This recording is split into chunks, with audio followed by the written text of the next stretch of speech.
السلام علیکم ورحمۃ اللہ وبرکاتہ۔ پیارے بچوں، آج ہم اردو پرائمر کا سبق اسلام کے ارکان پڑھیں گے۔ سب سے پہلے ہے تعوذ۔ اعوذ باللہ من الشیطان الرجیم، یعنی اس کا ترجمہ ہے کہ میں شیطان مردود سے پناہ مانگتی ہوں۔ تسمیہ کہتے ہیں بسم اللہ الرحمن الرحیم، میں شروع کرتی ہوں اللہ کے نام سے جو بڑا مہربان اور نہایت رحم کرنے والا ہے۔ اسلام کے بنیادی ارکان ہیں۔ پیارے بچوں، بنیادی ارکان کیا ہوتے ہیں؟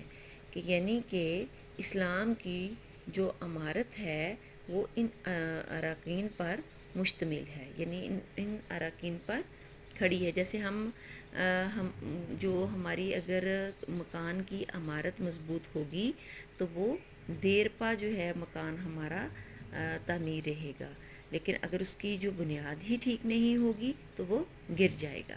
ٹھیک ہے، کلمہ توحید سب سے پہلے ہے۔ کلمہ توحید پیارے بچوں کس کو کہتے ہیں؟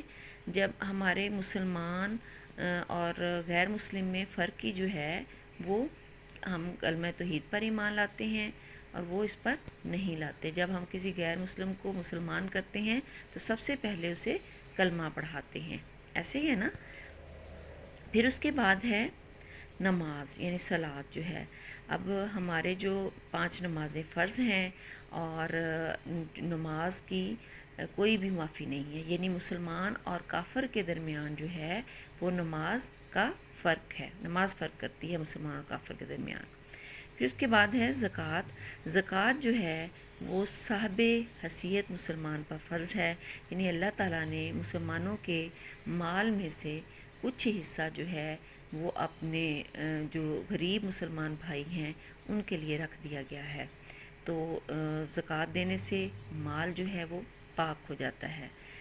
اس کے بعد آ جاتا ہے روزہ۔ روزہ جو ہے ہر مسلمان جو بالغ ہے اس پر روزے فرض ہیں، ٹھیک ہے۔ اور کوئی اس میں اتنی گنجائش ہے، اگر کوئی مسلمان بیمار ہے کسی وجہ سے نہیں رکھ سکتا تو وہ جو ہے وہ بعد میں رکھ سکتا ہے۔ رمضان المبارک میں روزے فرض ہیں، اس کے علاوہ نفلی روزے بھی رکھے جا سکتے ہیں۔